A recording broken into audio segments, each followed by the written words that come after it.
Welcome to the Deep Dive, where we take a monumental stack of complex sources, articles, investigative reports, forensic notes, and distill them into the essential knowledge you need to be truly well-informed. Today, the sources we have lay out just one of the most intricately layered cold case investigations in Los Angeles history.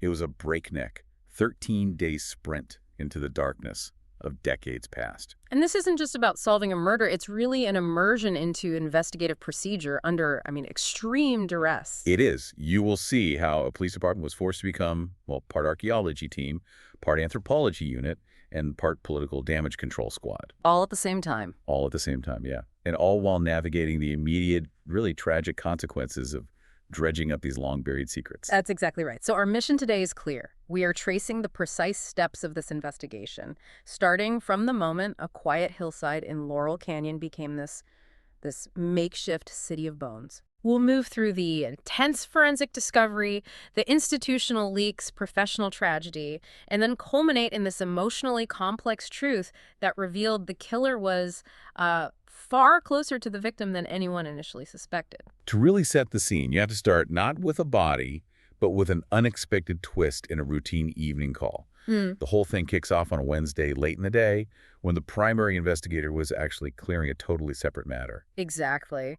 The detective was busy closing out a change my mind suicide, a call that, while grim, is sadly pretty routine in a big city. Right. He was just finishing up when the radio traffic just completely shifted focus. The report came in, a bone found on Lookout Mountain. And the location was specific. It was near the turnaround circle at the dead end of Wonderland Avenue. Yeah. Waiting there was a patrol officer, Julia Brasher, and a key witness, Dr. Baldwin. Retired GP. Right. A retired general practitioner, yeah.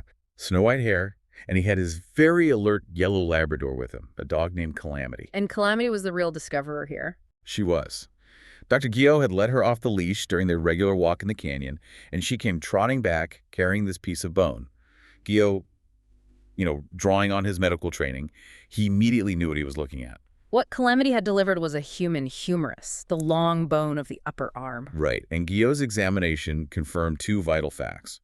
First, it was human, no question. And second, it was clearly fractured just above the medial epicondyle. Which is a break near the elbow joint. Exactly. And given the bone's size, they knew right away they were dealing with the remains of a child. Now, let's talk logistics, because the sources make it crystal clear that the location was the first huge obstacle. Oh, absolutely. This wasn't some flat patch of dirt. It was a heavily wooded, incredibly steep hillside, thick with decades of pine needles and duff. The footing was just treacherous. It was a nightmare of a scene. When the lead detective tried to go up, even with Dr. Guillot and Calamity guiding the way up this steep incline, he took a nasty fall. Oh, wow. Yeah, the sources describe him sliding violently on the loose pine needles, slamming his side so hard that he actually suspected he'd cracked a rib. So that immediate physical struggle, it just sets the stage. They're fighting the environment just as much as they're fighting the case. Completely. And the initial survey confirmed they were dealing with something profoundly disturbed and buried very shallowly. Under the canopy of these acacia trees, the detective found more small, brown fragments of bone. And the site was on city property, which is crucial, part of a drainage culvert system. Right, which kept the site secluded, but also meant it was potentially exposed to runoff over the years. So by the time they finished securing this scene that night, the detective was cutting crime scene tape in near darkness, facing this reality. This isn't a simple recovery. Not at all. They had a child's remains buried just beneath the surface on this incredibly difficult incline, and it demanded immediate, specialized attention. The next step was going to require archaeologists, not just patrol officers. It sounds like just an unexpected escalation from a routine night shift to a full-blown homicide investigation that is going to span decades. That's it, exactly.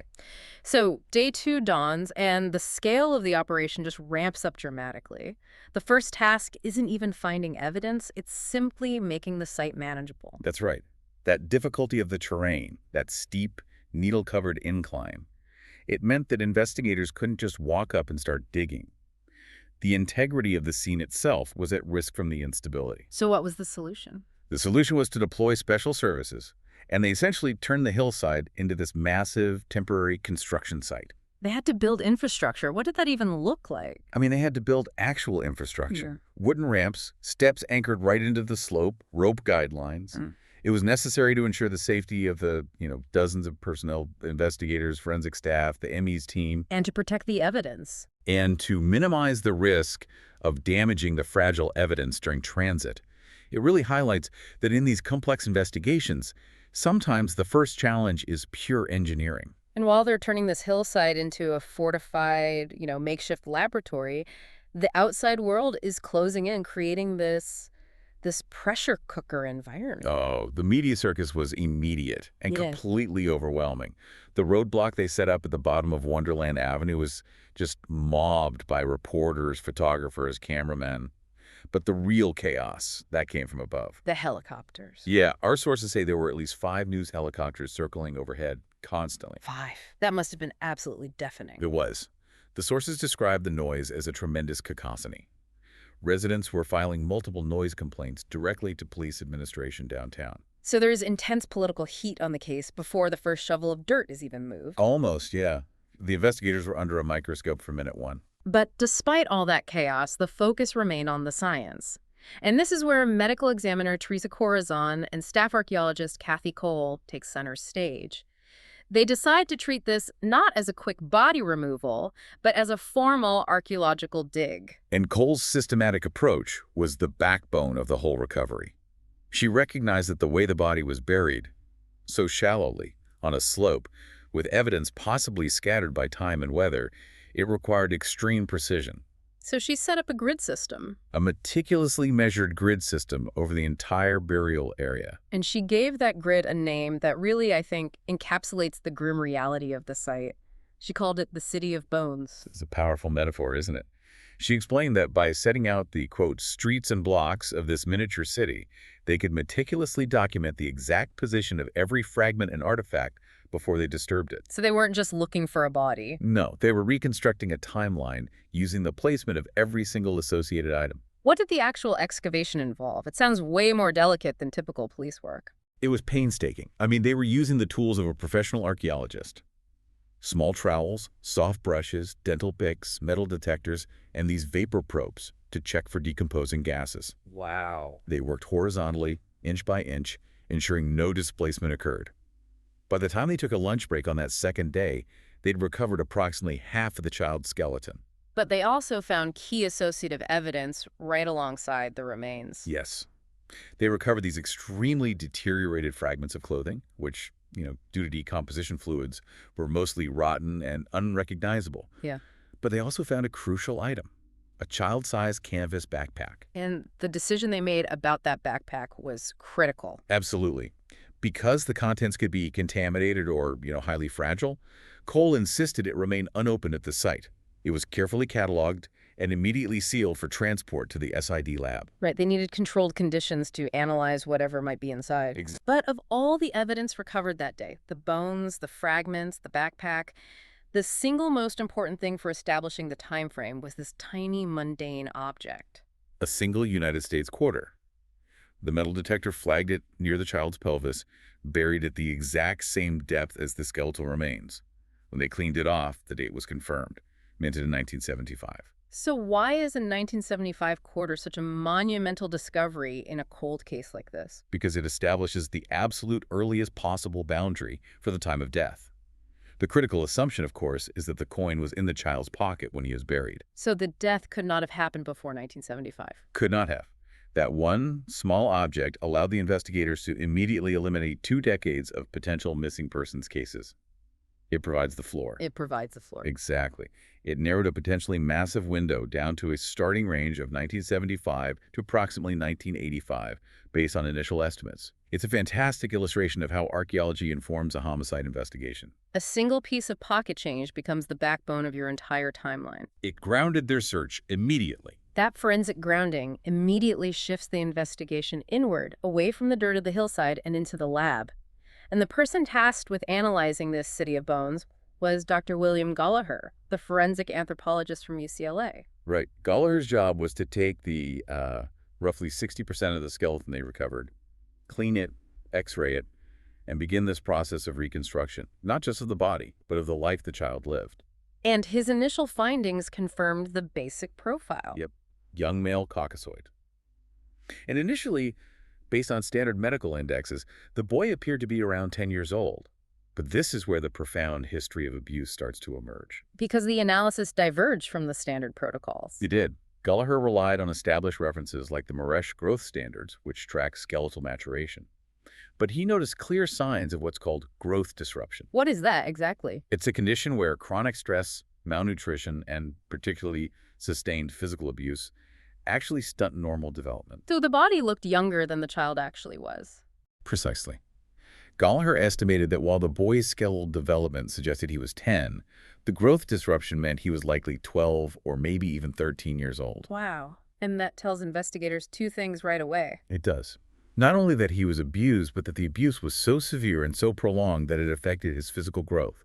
And based on skeletal maturation and decomposition, Gallagher narrowed the time of death even further, 20 to 25 years prior. So late 70s, early 80s, which fits the window from the 1975 quarter. A perfect fit. And then came the truly shocking detail, the catalog of trauma.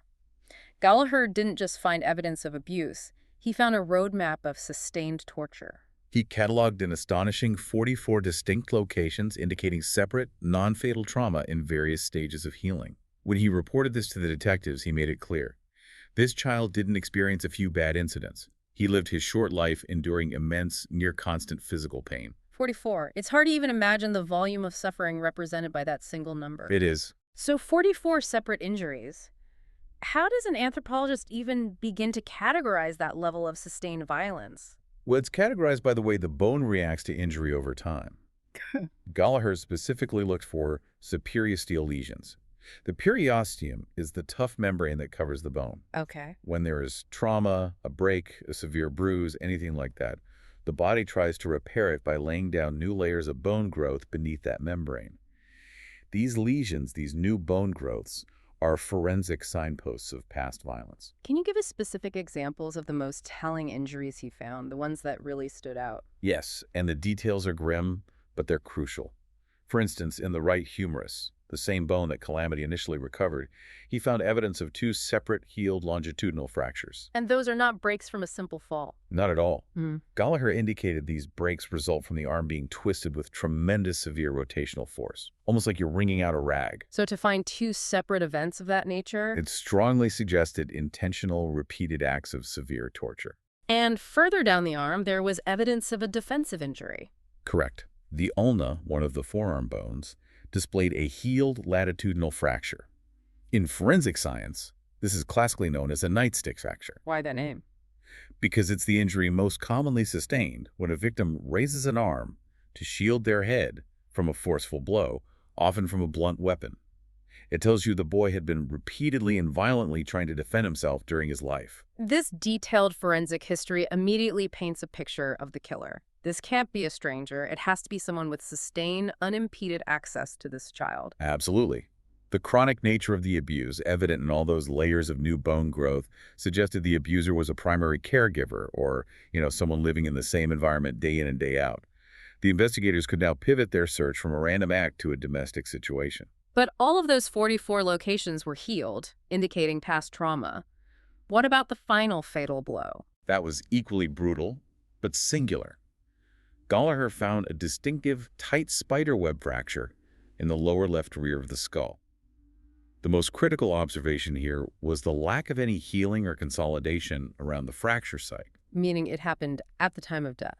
It meant the injury was perimortem sustained right at the time of death. The force required to cause that type of fracture was described as tremendous, delivered by a very hard, heavy object. Like a baseball bat. The sources suggest something exactly like a baseball bat or a similar weapon. The boy was killed violently, instantly, and then, after years of surviving abuse, finally buried on that hillside. So as the forensic details are solidifying this horrifying reality of the victim's life, though they still don't know his name, the investigation immediately collides with the realities of the city.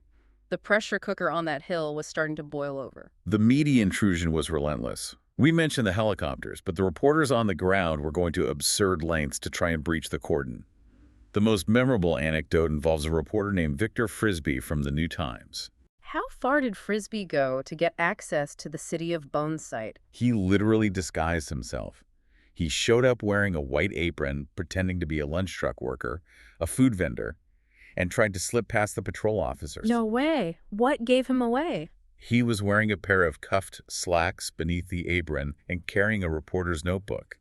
The detective recognized him, and the confrontation that followed, where Frisbee was grabbed by the apron and marched off, it just became a symbol of the intense, desperate scrutiny on the case. And that kind of pressure always forces investigators to move quickly. The team conducted routine computer checks on every resident of Wonderland Avenue, looking for any history that might overlap with the profile of a child abuser. And this brought them to Nicholas Trent, Nicholas Trent. a 57-year-old set decorator who had moved into his Wonderland Avenue home in 1987. Now, while that's technically outside their initial 1975-1985 time window, his criminal history was just too concerning to ignore. What was it? A 1966 conviction for molesting a 9-year-old boy. In the proximity, his house was less than 100 yards from the grave. It made him the prime initial suspect. But this is where procedural failure meets professional tragedy. The sources detail a profound breach of information, a leak from inside. Yeah, the specific sensitive details of Trent's decades-old buried conviction. They didn't stay locked down within the investigative team. The information was generated, it was relayed to a colleague of the lead investigators, and from there, it was leaked. It found its way directly into the hands of Channel 4 news anchor Judy Certain. So an internal source, a momentary lapse of discretion, just releases a secret that Trent had spent decades trying to suppress. Precisely. And the media didn't hesitate. That very night, Certain broadcast Nicholas Trent's name, his exact address in relation to the discovery, and the specific details of his 1966 child molestation conviction to the entire city. And the implication was clear. The police had their killer. It was.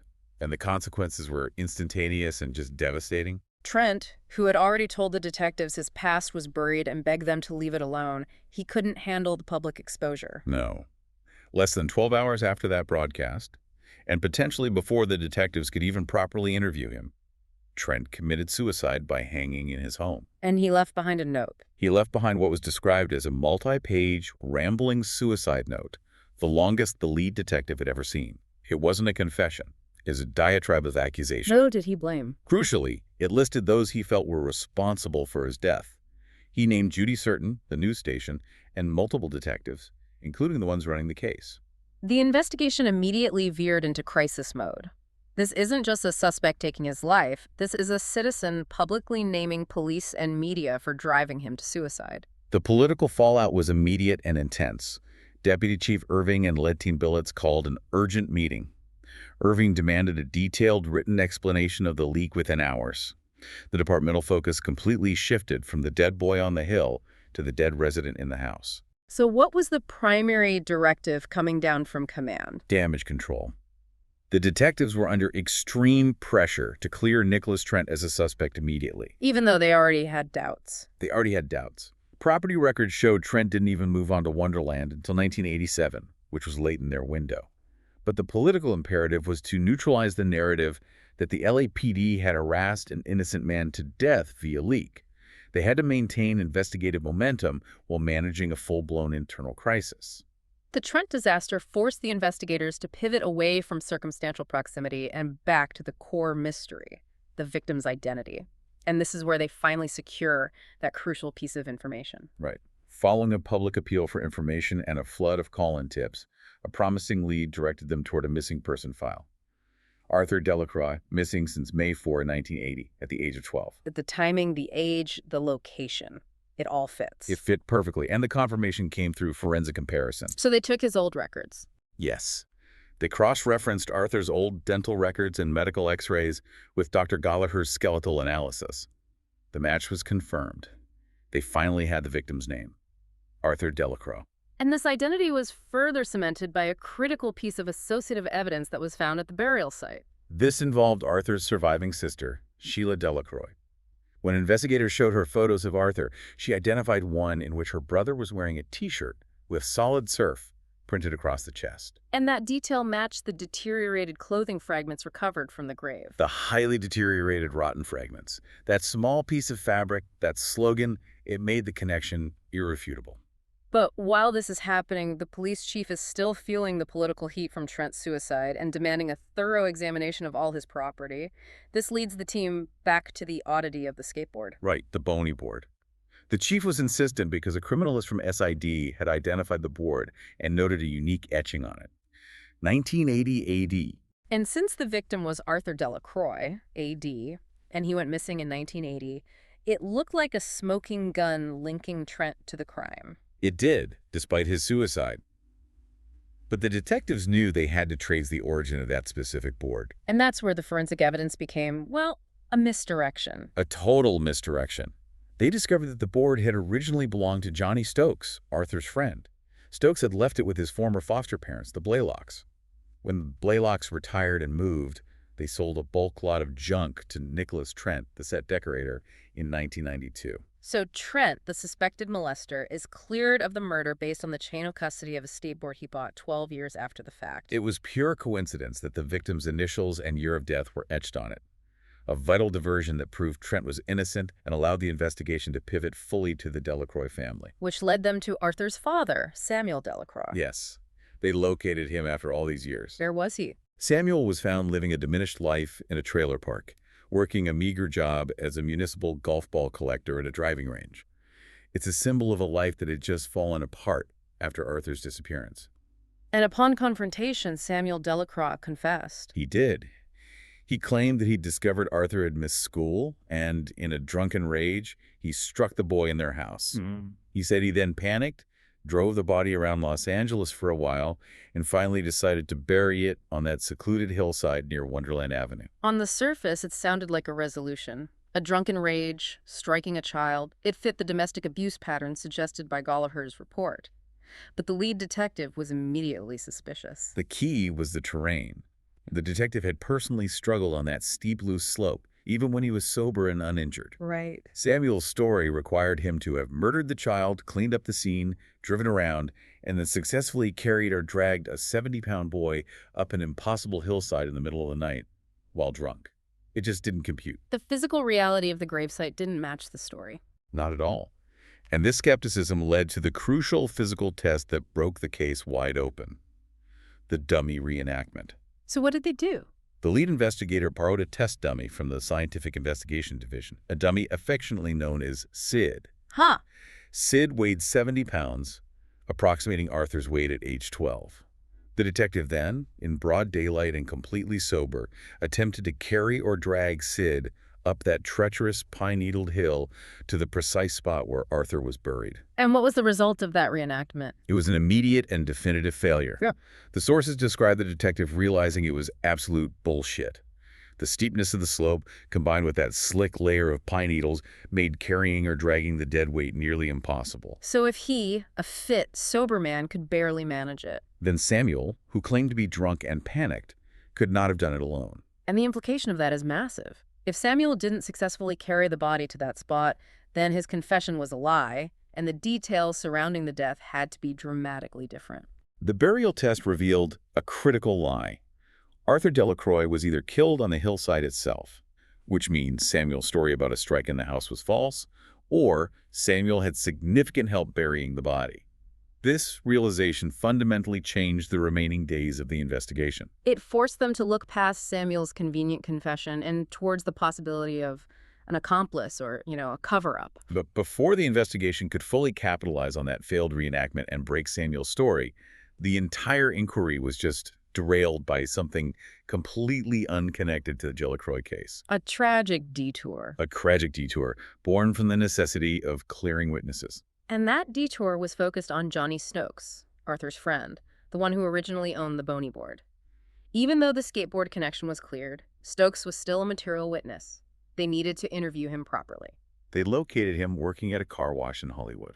The moment the investigators approached him, Stokes became a rabbit. He just bolted. And in his immediate attempt to evade arrest, he grabbed an industrial sprayer loaded with concentrated tire cleaner and sprayed it directly into the detective's eyes. that must have been blinding. It was instant, intense burning and temporary blindness.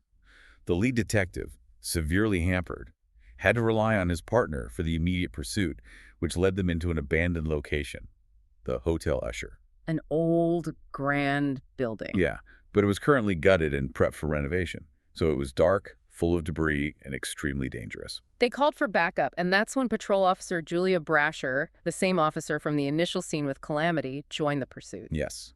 The pursuit culminated in the dark, confined garage area of the hotel. As they closed in on Stokes, who was cornered, a confrontation ensued. And during the struggle, a shot rang out, and Julia Brasher went down. She was shot. Stokes was immediately subdued and arrested, but the focus of the entire department immediately shifted to the officer-involved shooting, the OIS. It became an absolute departmental firestorm. They were already reeling from Trent's suicide, and now they had an officer down during a routine witness takedown. The immediate, intense pressure from command was to quickly paint a clean narrative. That Brasher was shot in a struggle with the suspect, Stokes. Right, and Stokes was found with a small .25 caliber gun. So it fit. But the detective, despite the burning in his eyes, was a witness to the shooting and was immediately thrust into an intense inquiry by IAD Internal Affairs.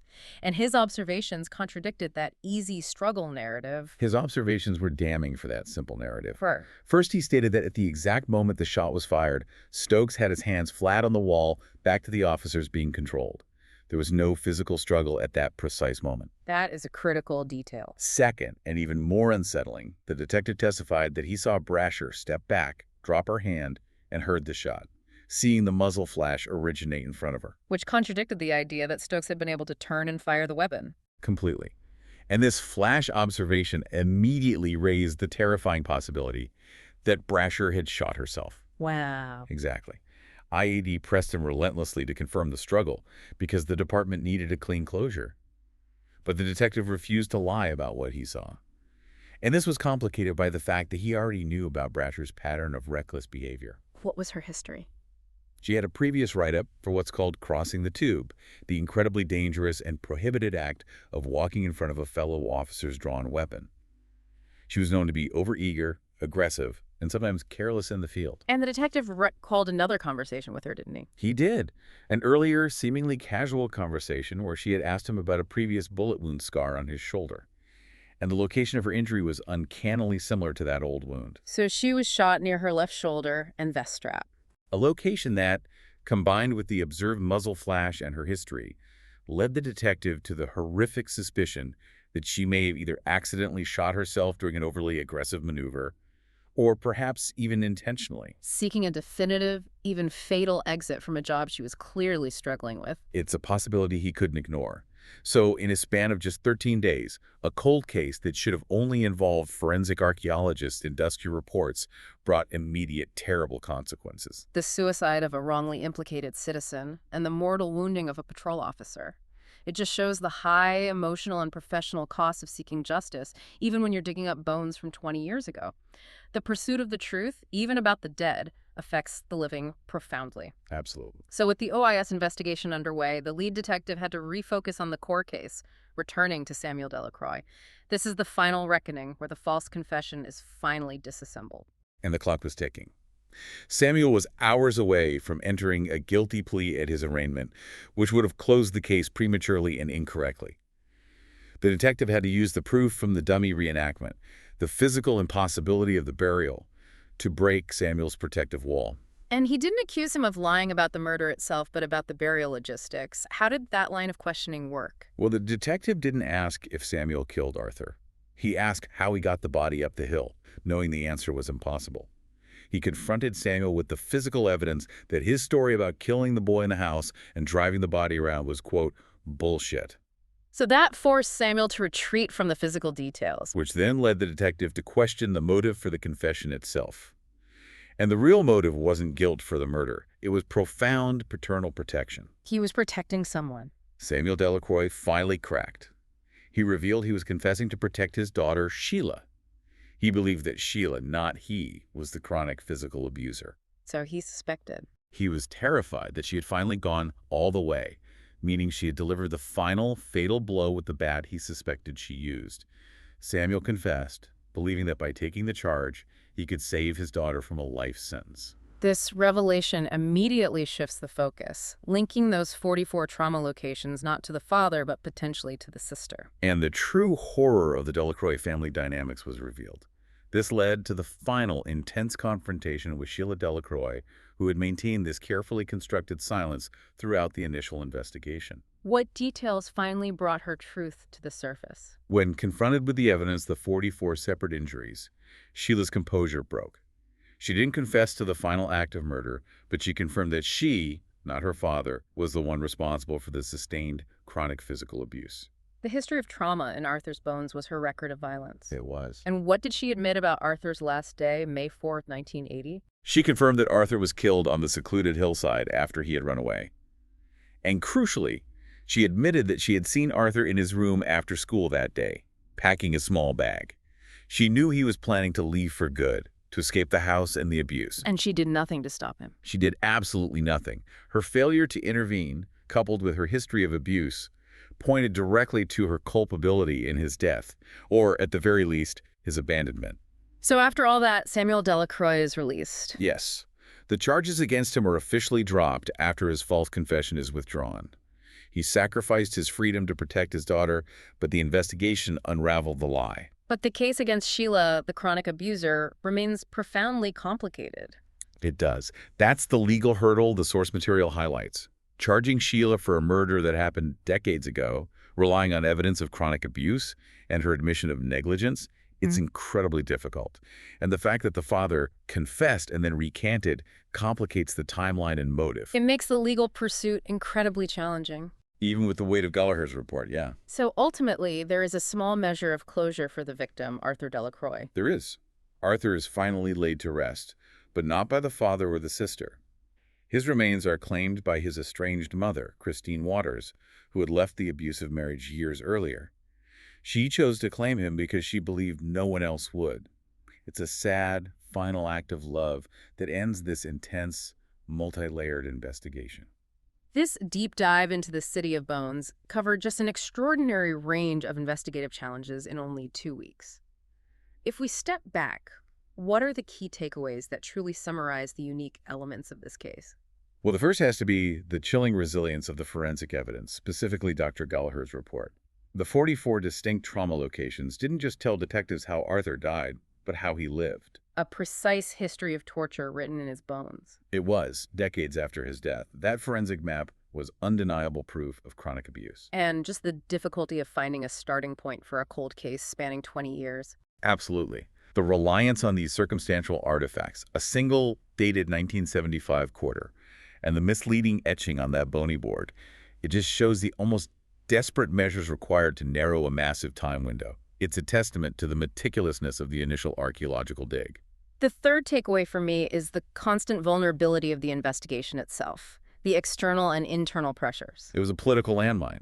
The media intrusion, the internal leak that led to Nicholas Trent's suicide, and the immediate intense scrutiny over the OIS involving Julia Brasher.